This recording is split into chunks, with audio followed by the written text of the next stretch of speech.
मैं बहुत खूबसूरत थी और अभी अभी ताजा जवानी की दहलीज पर कदम रखा था। मैं मालिक के यहाँ काम करती थी। वह मालिक जब भी मुझे देखता था तो हमेशा एक जवान लड़के की तरह मुझसे व्यवहार करता था, जबकि उनकी उम्र 60 साल थी। एक रात मेरे पिता मुझे मालिक के घर रहने के लिए छोड़ गए। फिर मालिक ने मुझे अपने कमरे में सुला लिया मालिक का। जब मैंने वह देखा तो मैं बेहोश हो गई। फिर मालिक ने जैसे ही मुझे छुआ तो मेरा नाम पूनम है। मैं अभी अभी 20 साल की हुई थी। मैंने 5वीं तक की पढ़ाई प्राइवेट स्कूल में की थी। उसके बाद पापा ने मेरी आगे की पढ़ाई रुकवा दी। मैं अपने पापा के साथ अकेली रहती थी, क्योंकि जब मैं छोटी थी तो मेरी माँ मर चुकी थी। मेरे पापा एक दिन कमाने जाते तो अगले सारा दिन शराब पीकर इधर उधर घूमते रहते। मेरे पापा मुझे एक बड़े साहब के पास ले गए और मुझे झाड़ू पोंछा और खाना बनाने का काम दिला दिया। इस तरह से मैं अपने 60 साल के मालिक के यहाँ काम करने लग गई। मेरे 60 साल के मालिक की उम्र के हिसाब से मैं बहुत छोटी दिखती थी। उनके घर में उनके अलावा कोई नहीं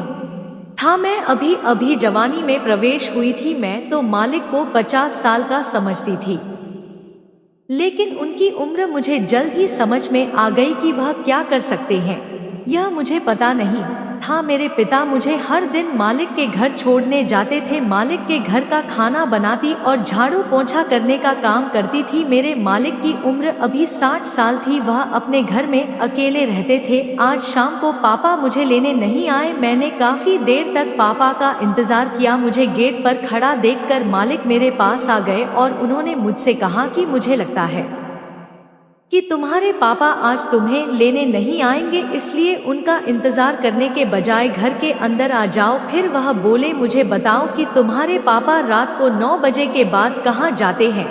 तभी मेरे दिमाग में यह विचार आया कि पापा अभी शराब की दुकान पर नशे में धुत होकर पड़े होंगे। मुझे पता था कि यही हुआ होगा, इसलिए तो पापा अभी तक नहीं आए थे। तो मेरे मालिक ने कहा कि अब खाने का वक्त हो गया है, इसलिए आओ मेरे साथ, तुम भी खाना खा लो। फिर मैं मालिक के साथ खाना खाने बैठ गई। खाना खाने के बाद रात को वह मुझे अपने ही कमरे में सोने को कह रहे थे, लेकिन मैं वहां सोने के बजाय हॉल में सो गई। अगली सुबह मैंने मालिक से कहा, मालिक मेरे पापा को फोन करके बुला दीजिए। उन्होंने तुरंत मेरे सामने फोन लगाया, लेकिन पापा ने फोन नहीं उठाया। एक पिता इतना लापरवाह कैसे हो सकता है। उन्होंने अपनी जवान बेटी को एक 60 साल के आदमी के साथ उसके घर अकेला कैसे छोड़ दिया। शाम को मैं मालिक से अनुरोध करके अपने घर ले जाने के लिए बोली। मालिक जब मुझे मेरे घर पर ले आए तो घर पहुंचकर देखा कि हमारे घर पर ताला लगा हुआ था। मुझे नहीं पता था कि पापा कहाँ गए हैं, इसलिए ना चाहते हुए भी मुझे फिर से मालिक के घर आना पड़ा। देखते ही देखते जल्द ही 20 दिन बीत गए, लेकिन पापा मुझे लेने नहीं आए। मेरे मालिक बहुत अच्छे थे, उन्होंने मुझे अपने घर में बहुत अच्छे से रखा। मेरे मालिक की पत्नी को कुछ साल पहले ही मौत हो गई थी, तब से वह अकेले ही रहते थे। एक दिन मालिक मुझे बाजार लेकर गई। उन्होंने मेरे लिए कुछ कपड़े खरीद लिए। बाजार से घर आकर मालिक ने बताया कि हमने आज जो कपड़े खरीदे हैं वह किस लिए हैं, तुम्हें कल से स्कूल जाना। फिर मालिक ने कहा कि मैं स्कूल गया था तुम्हारा एडमिशन कराने के लिए। तुम स्कूल जाओगी तो तुम्हें कई चीजों का ज्ञान मालूम होगा और यह मेरे लिए भी फायदेमंद होगा। मुझे लगा मालिक ने मुझ पर बहुत बड़ा उपकार किया है। मैं पढ़ना चाहती थी, लेकिन पैसों की कमी के कारण मैं पढ़ नहीं पाई थी। दूसरे दिन से मैं रोज स्कूल जाने लगी। मालिक ने मेरा एडमिशन शहर के एक प्राइवेट स्कूल में कराया था। जब से मैं स्कूल जाने लगी थी तब से मालिक ने घर में एक और नौकर रख लिया था। वह घर का सारा काम करता था और वहीं पर रहता था। 3 महीने हो गए थे। इन 3 महीनों में मुझ में बहुत कुछ बदलाव हो गया था। मैं अनपढ़ से शिक्षित और एक खूबसूरत लड़की बन गई थी, लेकिन मैंने यह कभी नहीं सोचा था कि मेरे मालिक मेरे लिए यह सब क्यों कर रहे हैं। लेकिन इसके पीछे का रहस्य जल्द ही मेरे सामने आने वाला था, जिसका मुझे थोड़ा सा भी आभास नहीं था। देखते ही देखते 1 साल गुजर गया। अब मैं और भी ज्यादा खूबसूरत और जवान दिखने लगी थी। घर का नौकर हर रात सोने से पहले मेरे लिए बादाम का दूध लाता था। यह सब मेरे मालिक के कहे अनुसार ही हो रहा था। सुबह मैं मालिक के साथ जिम में व्यायाम करती थी। एक दिन जिम में व्यायाम करते समय मालिक ने मुझसे कहा कि आज मैं तुम्हें एक नई तरह की व्यायाम सिखाऊंगा। मालिक ने मुझे उस तरह की व्यायाम सिखाना शुरू किया। इसी बीच घर का नौकर राकेश वहां आ गया। जिम वाली रस्सी खींचते समय मालिक मेरी मदद कर रहे थे। उनका हाथ मेरी कमर पर देखकर राकेश ने अपना मुंह दूसरी ओर घुमा लिया। फिर शायद मालिक को राकेश का इस तरह से अंदर आना पसंद नहीं आया। मालिक के बाहर जाने के बाद राकेश मुझे अलग ही नजरिए से देखने लगा था, लेकिन मैंने उसे नजरअंदाज कर दिया और अपने कमरे में चली गई। कुछ देर बाद में स्कूल के लिए निकल गई। शाम को मैं अपने समय पर घर आ गई थी। मैं उस घर में अकेली लड़की थी। मालिक मेरे लिए एक अच्छी सी ड्रेस लेकर आए थे। उन्होंने कहा यह ड्रेस पहनो और तैयार हो जाओ, आज हमें बाहर पार्टी में जाना है। मैं वह ड्रेस पहनकर तैयार हो गई। मैं तैयार होकर बाहर आई तो मालिक मुझे एक अलग ही नजर से देख रहे थे। उनके चेहरे की मुस्कान साफ साफ बता रही थी कि उनके मन में क्या चल रहा है। मेरे मालिक कोट पैंट पहने हुए थे और इस उम्र में भी वह कम उम्र दिख रहे थे। बस मेरे हाथ में अपना हाथ डाला और पार्टी के लिए निकल गए। पार्टी में उन्होंने मुझे अपने कुछ दोस्तों से मिलवाया। मालिक अपने कुछ मित्रों से खड़े होकर बातें कर रहे थे और मैं वॉशरूम में चली गई। थोड़ी देर बाद जब मैं वॉशरूम से बाहर आई तो मेरे मालिक का एक दोस्त मेरे पास आया और मेरी तरफ देखने लगा। फिर मालिक के उस दोस्त ने मुझसे कहा कि तुम्हारे मालिक के पास बहुत दिमाग है, तुम्हारी जैसी लड़की बाहर हजारों रुपए खर्च करने से भी नहीं मिलती है। इस उम्र में तुम्हारे मालिक की यह ख्वाहिश है जब तुम जैसी लड़की 60 साल के बूढ़े को तरोताजा करेगी। अपने मालिक के दोस्त तकी यह सारी बातें सुनकर मुझे उस व्यक्ति पर बहुत गुस्सा आया था। मैंने उससे कहा अपना मुंह बंद करो। मैंने वह जूस का गिलास ले लिया और जूस पीने लगी। जूस पीने के बाद मुझे बहुत चक्कर आने लगे। मैं वहीं टेबल पर सर रखकर सो गई। अगली सुबह जब मैं उठी तो मैंने खुद को मालिक के कमरे में देखा। मैंने अपने हाथ पर नाखून जैसी एक खरोच भी देखी थी। मैं उठकर बेड पर बैठ गई। फिर राकेश मेरे कमरे में नाश्ता लेकर आया, जो कि पहले कभी भी ऐसा नहीं हुआ था। अभी भी मुझे शक भरी नजरों से देख रहा था। मैं उससे बात करने जा रही थी कि तभी मालिक मेरे कमरे में आ गए। उन्होंने मुझसे कहा पूनम क्या तुम ठीक हो? तब मैंने उनसे कहा कि मेरा सर बहुत भारी हो गया है। मालिक ने कहा तुमने रात को पार्टी में गलती से जूस की जगह ड्रिंक ले ली थी, इसलिए तुम्हारा सर भारी हो गया है। मालिक ने मुझे दर्द की एक गोली दी। मैं आज स्कूल भी नहीं गई। आज पूरा दिन अपने रूम में सोती रही। शाम से रात हो गई, फिर रात को सो नहीं पा रही थी क्योंकि मैं आज पूरा दिन सोई थी। फिर भी रात को मैं अपने कमरे की लाइट बंद करके लेटी रही। कुछ देर बाद अचानक मुझे महसूस हुआ कि कोई मेरे कमरे में आया हुआ है। मैंने धीरे से अपने आंखें खोली तो मालिक को सामने आता देखा। मुझे कमरे में जागता देखकर वह फिर से कमरे से बाहर चले गए। मुझे समझ नहीं आया कि उन्होंने ऐसा क्यों किया। मैं समय समय पर अपने पापा के बारे में उनसे पूछती रहती थी, लेकिन मालिक हमेशा यही कहते थे कि मैं उन्हें ढूंढ रहा हूँ। मुझे हर रात अपने पापा की याद आती है। ऐसे ही कुछ दिन और बीत गए। फिर एक दिन मालिक मुझे एक हफ्ते के लिए इंडिया से बाहर घूमने के लिए ले गए। वहां पर हम बहुत घूमे और बहुत मस्ती की, इसलिए मुझे कभी कभी लगता था कि मालिक मेरे पापा की कमी को पूरा करने की कोशिश कर रहे हैं, लेकिन मालिक के मन में मेरे प्रति कुछ अलग ही भावनाएं थी और वह अब मुझे अजीब सी नजरों से देखने लगे थे। हम घूमने के लिए अमेरिका गए हुए थे। मैंने वहां खूब पानी पूरी खाई। वहां मेरा और मालिक का एक ही कमरा था। जब मैं रात को एक डांसिंग शो देखने गई तो मैं अच्छे से तैयार होकर गई थी, लेकिन बाहर जाते वक्त मेरे कपड़े गीले हो गए थे। फिर मालिक ने मुझे आराम करने में मेरी मदद की। उन्होंने कहा कि पूनम तुम बहुत खूबसूरत हो और मैं तुम्हें हमेशा खुश रखूंगा। मालिक की चिंता देखकर मुझे बहुत खुशी हुई। अमेरिका में एक हफ्ता कैसे बीत गया पता ही नहीं चला। जब हम घर वापस आए तो मैंने आते ही राकेश को मिठाई का एक डब्बा दिया। राकेश उस मिठाई के डब्बे से बहुत खुश हुआ था। आज रात भी मैंने मालिक को अपने कमरे में आता देखा। मुझे समझ में नहीं आ रहा था कि वह हर रात मेरे कमरे में क्यों आते हैं। अगले दिन जब मैं नाश्ते के लिए बैठी थी तब घर में राकेश और मैं ही थे। मैं बहुत थका हुआ महसूस कर रही थी। मुझे देखकर राकेश बोला पूनम जी आप बहुत थकी हुई लग रही हैं।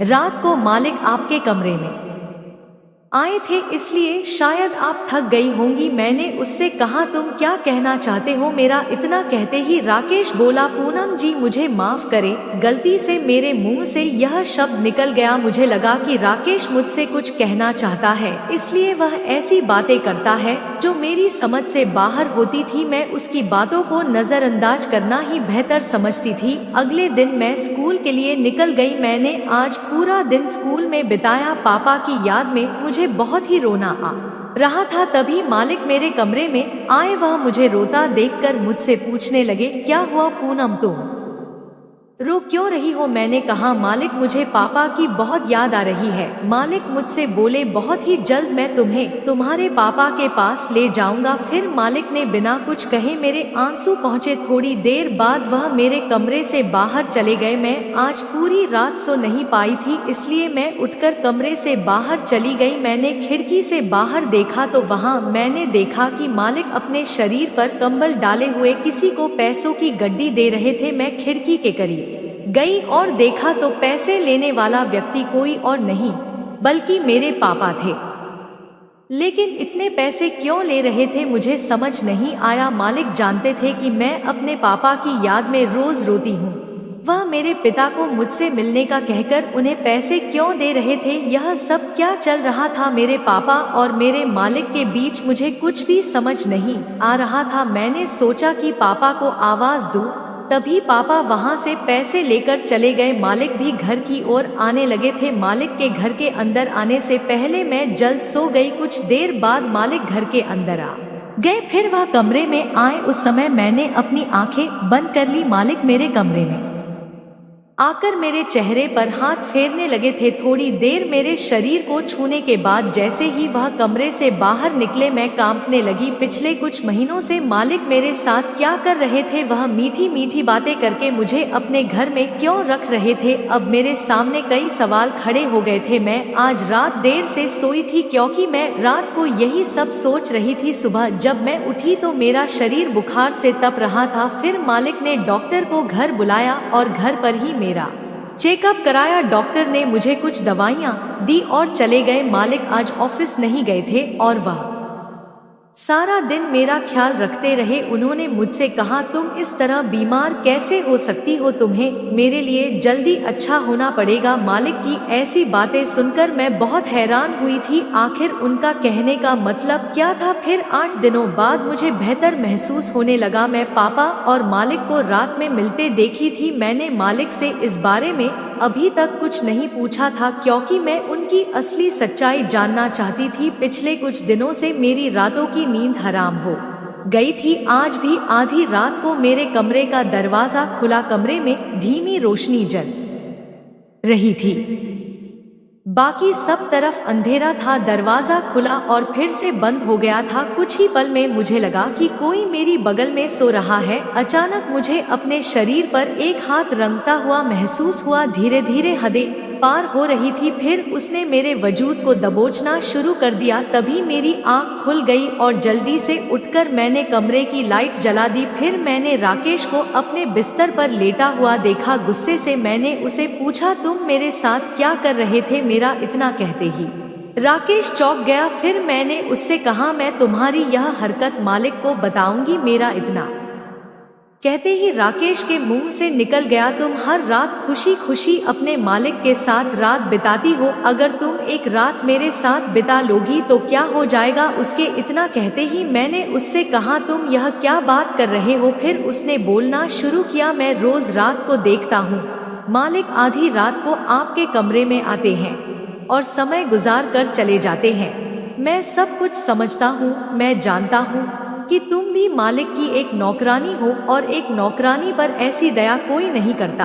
तुम्हारी खूबसूरती का फायदा उठाया है मालिक ने। तुम उस बूढ़े आदमी के लिए एक अच्छी छी दिल बहलाने वाली गुड़िया हो, उसका अपने शब्दों पर कोई नियंत्रण नहीं था। उस समय मैंने भी अपने हाथ का नियंत्रण खो दिया था। मैंने राकेश के कान के नीचे एक जोरदार थप्पड़ मारते हुए उसे अपने कमरे से बाहर निकाल दिया। राकेश की बातों से मुझे मालिक की भावनाएं समझ आने लगी थी। अब मालिक को करीब लाने का समय आ गया था। जो पर्दे के पीछे हो रहा था वह अब सामने से होना था। अगली रात में बिस्तर पर जाने से पहले नहाई। मैंने गीले बालों पर परफ्यूम स्प्रे किया और एक छोटी ड्रेस पहनकर मालिक के कमरे में पहुंच गई।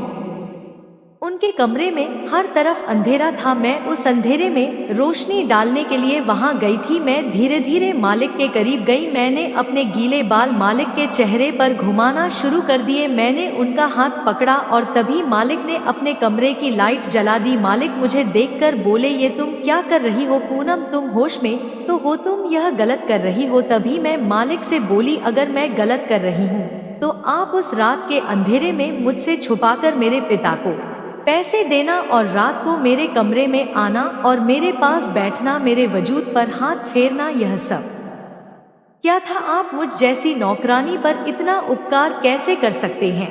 आप यह सब तब तक नहीं कर सकते जब तक आप अपने मन में कुछ अपेक्षा नहीं रखते हो। मैं आपको वही देने आई हूँ जो आप चाहते हो। आपको जो चाहिए ले लो, लेकिन मुझे मेरे पापा से मिलवा दो मेरा। इतना कहते ही मालिक ने कहा कि अपने पापा के लिए इस मुकाम तक तुम्हारा जाना गलत नहीं है। फिर मालिक ने कहा कि तुम्हारे पिता जुए में तुम्हारा घर हार गया है तो वह तुम्हारे साथ भी जुआ खेलने वाले थे। तभी मैं उनके पास से गुजर रहा था। वो तुम्हें पैसों के लिए अपने शराबी दोस्तों को बेचने जा रहे थे, लेकिन जब मुझे सच्चाई का पता चला तो मैंने तुम्हारे पिता को इतना धन दे दिया जितना उन्होंने मांगा था और मैंने तुम्हें अपनी बेटी के रूप में अपना लिया था। तुम अपने पिता के प्यार में इस कदर पागल थी कि तुम कभी अपने पिता का असली चेहरा नहीं देख पाई। तुम्हें अपने पापा के प्रति इतना प्यार देखकर मैं भी तुम्हें उनकी सच्चाई नहीं बताना चाहता था। मैं किसी लड़की के दिल में उसके बाप के लिए नफरत पैदा नहीं करना चाहता था। मैंने अपने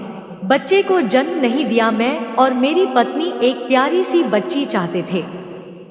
भगवान ने मुझे बहुत धन दिया है लेकिन उस संपत्ति का कोई वारिस नहीं दिया। मेरा एक हाथ खुशियों से भरा है लेकिन दूसरा बंजर जमीन की तरह सूखा है। लेकिन जब से तुम आई हो तुम्हारे प्यार से मेरे घर में संतान की कमी पूरी हो गई। मैंने तुमसे कभी मुझे पापा बुलाने के लिए नहीं कहा और मैं अभी भी नहीं कहूँगा। मैं नहीं चाहता था कि तुम किसी बुरे हाथों में पड़ो, इसलिए मैंने तुम्हें बिना बताए तुम्हारे पिता से गोद ले लिया। अब मैं तुम्हें पूरी सच्चाई बता दिया हूँ। अब तुम जो फैसला करोगी वह मुझे मंजूर होगा। मैंने भगवान का शुक्रिया अदा किया और बोली, सौभाग्य से मालिक जैसे इंसान ने मुझे बचा लिया। उन्होंने मुझे एक अच्छा जीवन दिया। फिर मैंने उन्हें मालिक की जगह पापा कहा। मेरे मुंह से पापा शब्द सुनकर उनकी आंखों में खुशी के आंसू आ गए। जब मैंने पापा को राकेश की हरकत के बारे में बताया तो उन्होंने उसी दौरान राकेश को नौकरी से निकाल दिया और मुझे बताया कि उन्हें भी राकेश पर काफी टाइम से शक था, इसलिए वह रात को मेरा कमरा चेक करने के लिए आते थे। दोस्तों, पिता का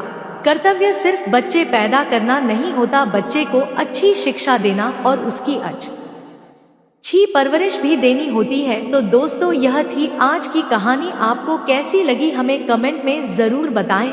वीडियो अच्छी लगे तो लाइक करें, शेयर करें, सब्सक्राइब करें। धन्यवाद।